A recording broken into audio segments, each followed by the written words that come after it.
If you're looking for a new way to support Side Mission, check out Dubby.gg, an energy supplement company trying to make a difference.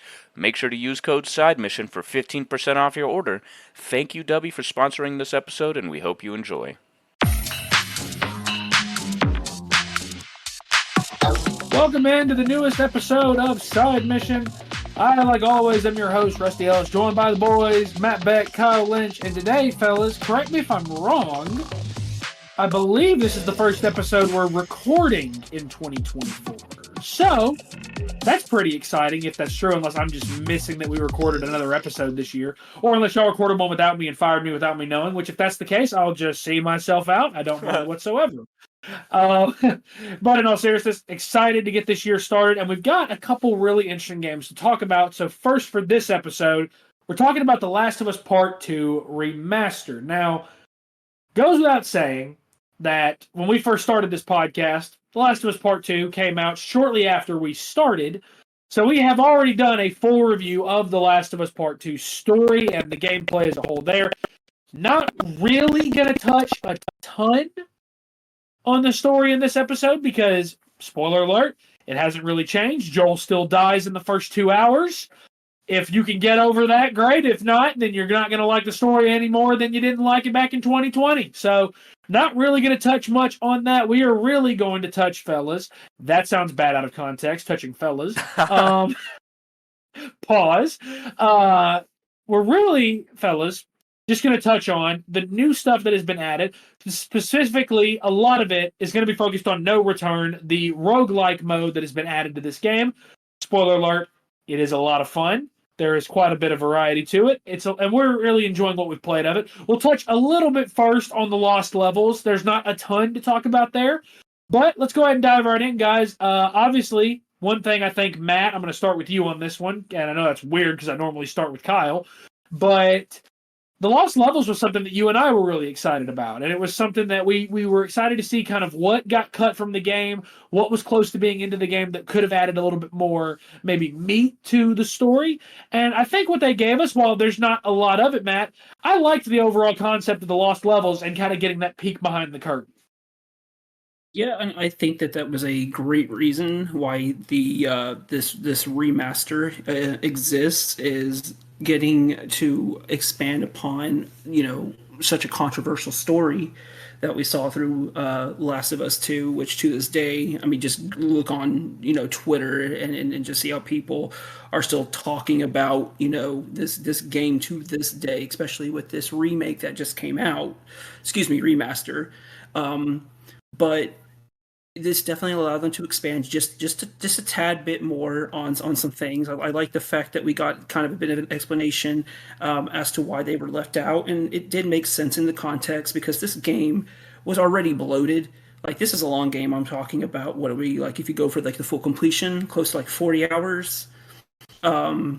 But like the moments that we get, such as Ellie in the Seattle sewer system, was a nice little touch on, during her exploration and her adventure in Seattle. That's just one of just the few examples that they added into this game, and I feel like it did expand upon it. I mean, if they didn't, would it have been something that was missed? No, I don't think exactly. But it was really cool of them to, create these little sections, go back, and I mean, if these were already done when the game came out, and they just, cut them out, like, this is kind of a bit of a director's cut sort of thing. They did a fantastic job including it and not making it feel like, it was forced into the game. It felt very natural, so I do very commend Naughty Dog on this inclusion. Yeah, Kyle, one thing we talked about a lot was it's really cool and really interesting to hear why certain things get cut and why certain things don't end up making it into the final product. And, Neil Druckmann did a really, really good, informative introduction video to each level, each of the 3 levels that we see. So the party in Jackson before Ellie and Dina's kiss, the sewer system in Seattle on Seattle Day 2 that Ellie goes through, and then the hunt with the boar that is after the events that take place in Seattle. We got a really cool glimpse into why certain things were left out and how they would have maybe messed with the flow of the game. And I'm not going to lie, Kyle, it's something that I hope we see other developers maybe start to add into their games, maybe as a part of maybe a deluxe edition of a game, maybe as part of a collector's edition. Again, I just like that peek behind the curtain for the developers.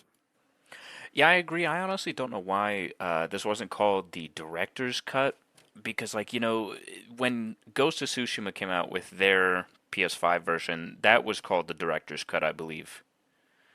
And Yes. I feel like this kind of content is what fits that title.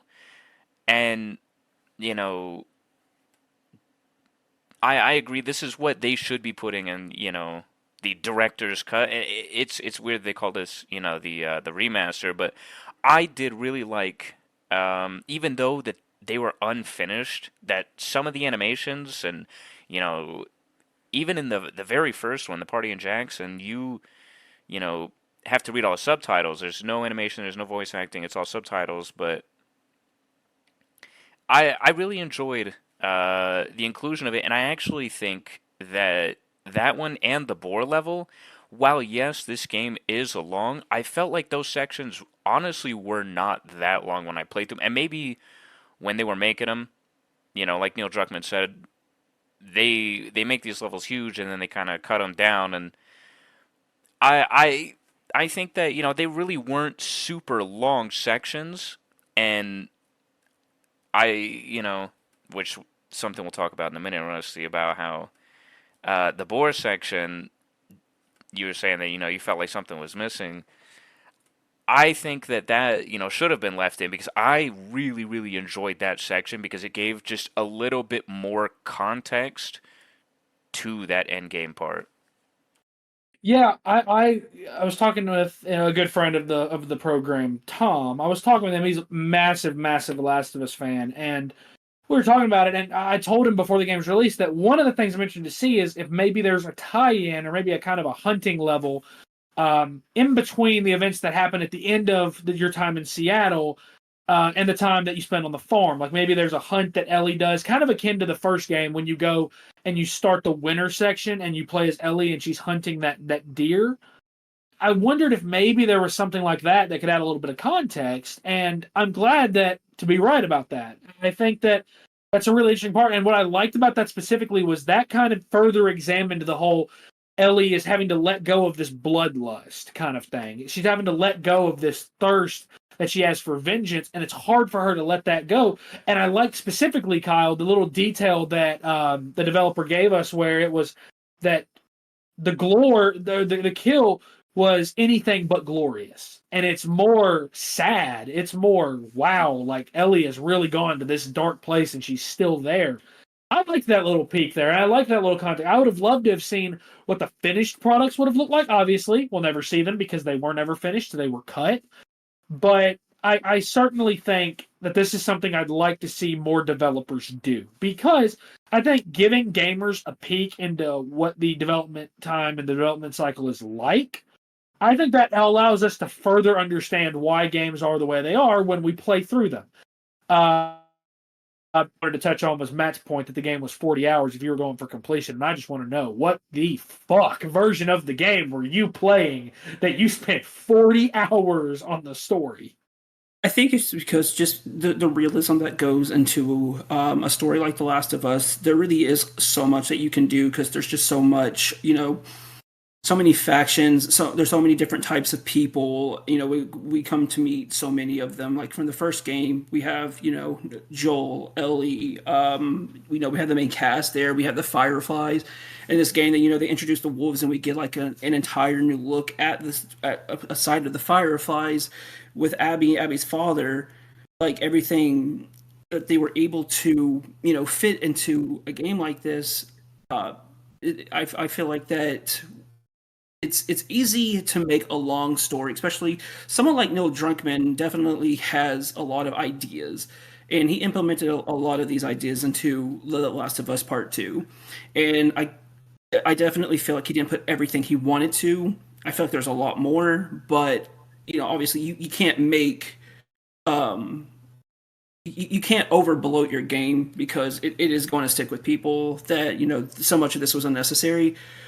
But with the story that he told, I felt like that they did it really well, especially because they split it off into two different character stories, starting with Ellie and then starting as Abby, because there's so much to expand on Abby's story, because so many people, obviously hated her because she literally killed Joel and everybody loved him. So when you are making a character playable that everyone hates, you have to give a reason as to her motives and a reason as to, why we're playing as her. And, I think by doing that, they were able to make a much longer game than the first game. And I don't think it overstayed its welcome at all. That's fair. I was just curious as to how you spent 40 hours. I think in my platinum time, I think I spent I want to say a little over 30. So it is a longer game. Someone described The Last of Us Part 2 really, really well. This is kind of like Naughty Dog's deluxe album compared to the first Last of Us, because the first Last of Us will run you about 12 hours, and this one on normal difficulty probably running you a little bit closer to 25 on a first playthrough.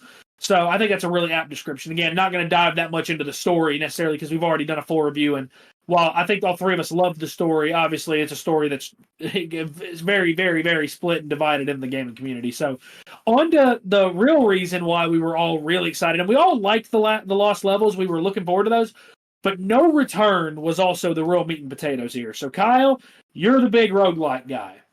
So let's talk about this mode. And first things first, the big thing, Kyle, roguelikes becoming a little bit more mainstream. That's something we love to see.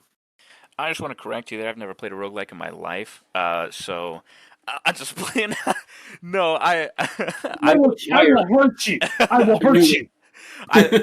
Yeah, I love roguelikes, and like I said on the Valhalla DLC episode, I love seeing studios branch out and try new things because sometimes they succeed and they do very well, like how Naughty Dog did with their version of a roguelike. It's so unique to them, and it also brings back a lot of familiar faces that we love from the series, which I think is very important.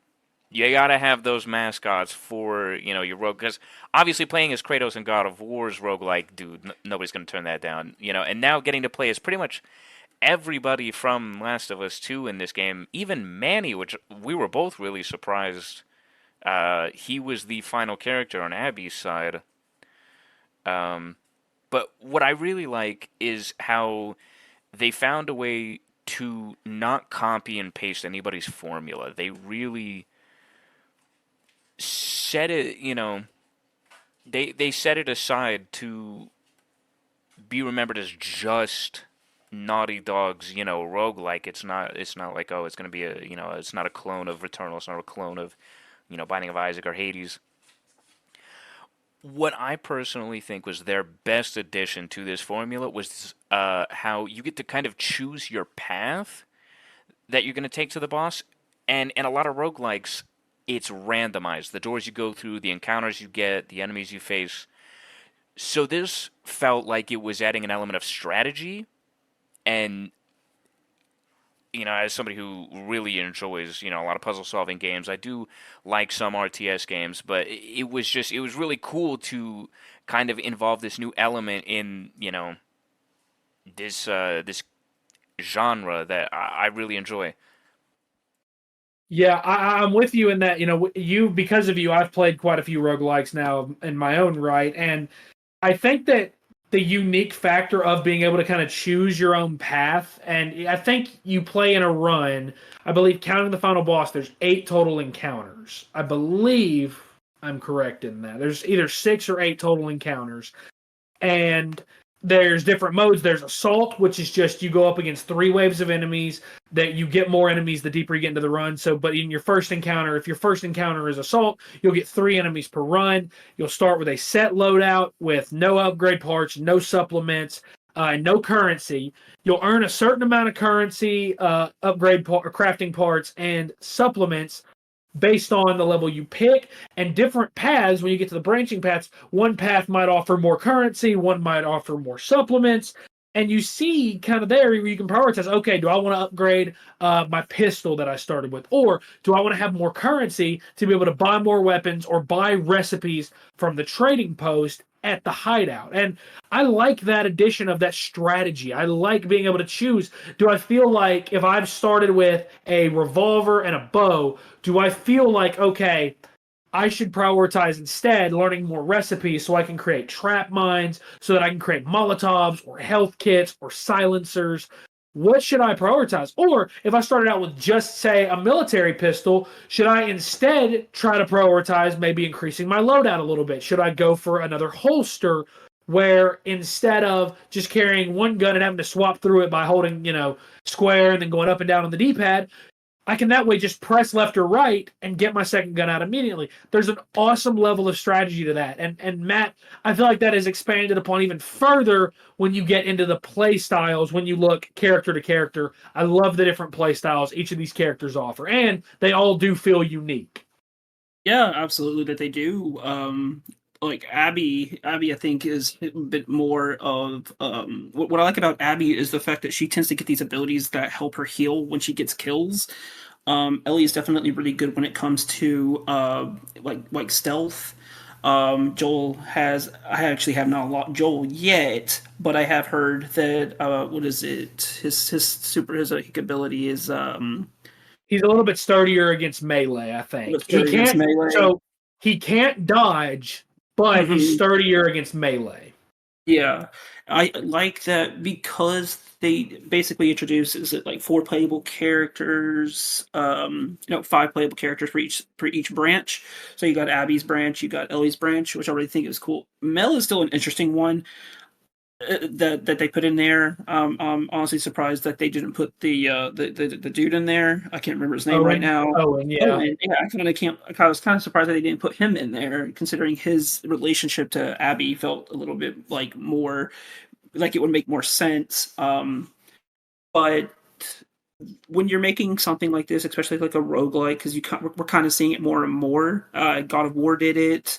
What I like that how Last of Us did it is the fact that it still feels like you are playing The Last of Us. It doesn't feel like you're playing a roguelike, honestly, but it is, and I like how you can take each round and really approach it differently, but changing between weapons. Like I just start off with a pistol, and then I eventually went and I got myself like a machine gun type of thing, or going with like the bow and arrow. And when you are replaying through these characters and you're unlocking more perks for them, and you just can play it in a completely different way, you might find switching it up, it makes it a little bit easier. I know when I was playing and I got to my first boss encounter, you were watching me, and I was in the arcade, and I think it was a giant bloater I was going up against. Like, it got very tense, especially at the end there when his health was almost completely gone, and then another bloater popped up. Like these are the kind of things that I love to see. If I'm going to go back and I'm going to play a mode like this, because it makes it hard, but I like the strategy. I like switching things up. I don't like it when things feel the same, but because each character plays differently, they have like their own perks, and you can focus on those. And then if you ever replay that character, you can maybe change the way that you approached each encounter with, and make it different. Like these are the kind of things I appreciate when developers actually give us choice.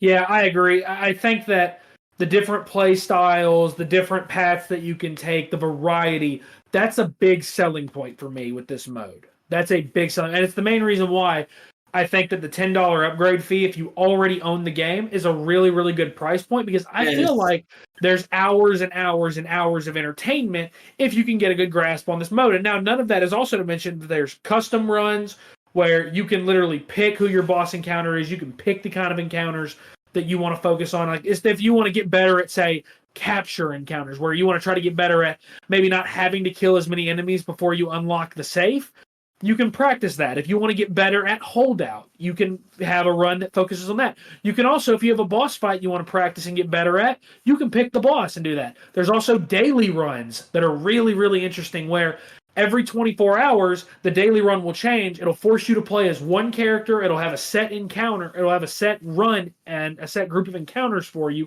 and it'll make it a little bit more difficult because you don't know what to prepare for exactly. You can't see. I'm pretty sure, in fact, on the daily runs, I think every encounter is actually a question mark. So you're going in completely blind, not knowing what kind of encounters. It could be holdout, capture, assault, hunted. It could be any of those, and you don't know before going in, and that makes it really unique. I also like that you can set the difficulty. You can play on a really easy mode, you can play on grounded, and you can play on anything in between. And you can play on custom difficulty. That's really, really cool. I like that. There is an entry point for anybody who loves this game. There is an entry point into this mode for you, and I like that. So, Kyle, let's talk about the play styles of the characters, because I thought going in that maybe that aspect would maybe be a little bit overstated. Like maybe each character would just feel the same. And I'm pleased that they all do feel different. And I like that. Yeah, I actually, oh man, who was it that the very second one that you get right after Ellie? Oh, No, not Dina. I'm so Dina. sorry. Right after Dina. Jesse. Jesse, yes. Because he was Oh, the yeah. one where he had like unlimited rerolls in the store, right? And he had, you could craft so much good shit with him. When I first got him, was like, I'm not gonna like playing with him. And by the end of that run, I was like, holy shit, I'm OP. I actually really enjoy him. I was surprised because I'll be honest, when I went in, I really didn't think. I was like, man, crafting, I'm more of a melee guy, or, I'll try and do some range with the guns, but Abby is definitely my favorite person to play as, though, because she is really good at the melee. She's really strong. Um, Ellie's balanced, so you can do kind of both, but I really kind of preferred Abby because of just how much she can get into, physical conflict, and she can dodge, unlike some of the other people. um, but I also like, how we talked about some of the things, some of their abilities and things, it makes sense. Um, it's the little details like that in games that I say it all the time, but I really enjoy it. I like when there are little things in there, like, for example, Tommy cannot dodge because he's older. And naturally, he's not going to be as agile. He's not going to be as quick. He's also disabled.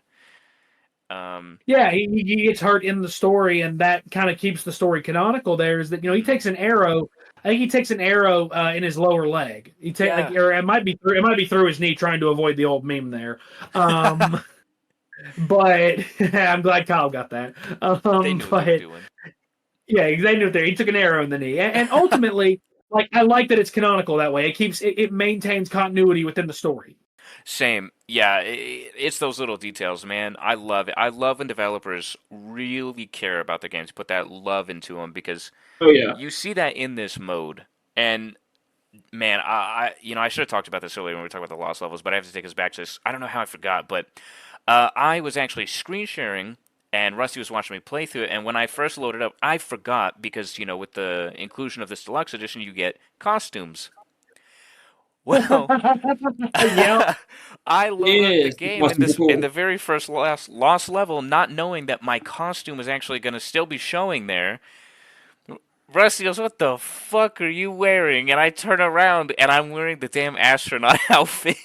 While I'm going through, you know, these lost levels. It was pretty funny though. I just had to talk about that, but it's also cool how you can unlock outfits and other things that you can use in the story mode through no return. It's not just unlockables in that game mode. You can get costumes and stuff that you can use outside of that. You can use in the story mode, which I thought was another really cool detail. Yeah, the challenges, I think, are really where the meat and potatoes of being able to replay this game are, because I've found myself, I've got all the characters unlocked. I've completed a run with all the characters already. And I think that I'll tell you both after I get through this point. I'll tell you who my favorite character to play as was. Might actually surprise you both, but It's Mel. it's Mel is actually my least favorite.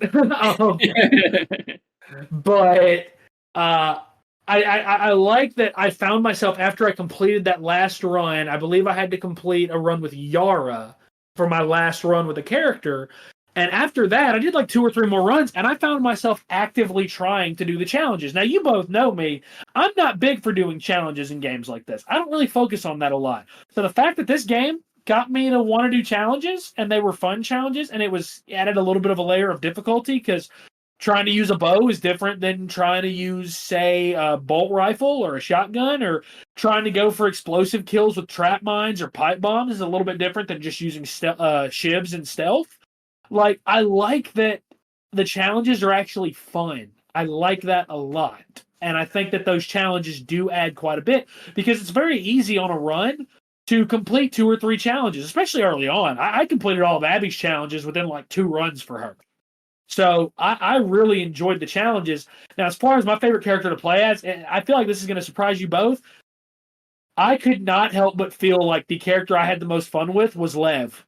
I had the most fun playing as Lev.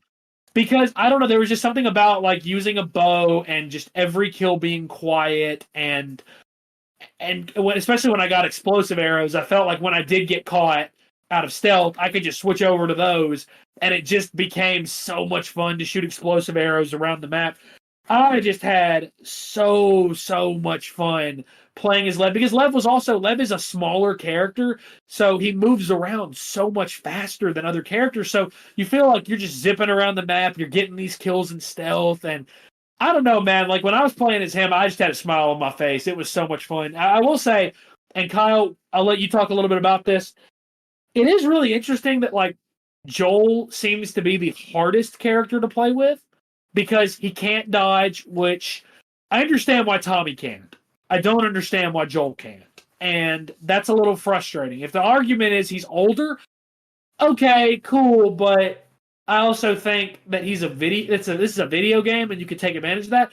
I will say it forced me to get good at playing in stealth, knowing that if I got into melee encounters, I wouldn't be able to dodge. So I would be punished for getting into melee, so I would have to get a little bit better. So, Kyle, the joke you made, I'll let you make the joke that you said because it's really, really funny. I think it'll get a laugh on here. Go ahead and say what you said to me earlier about Joel and how the creators feel about him.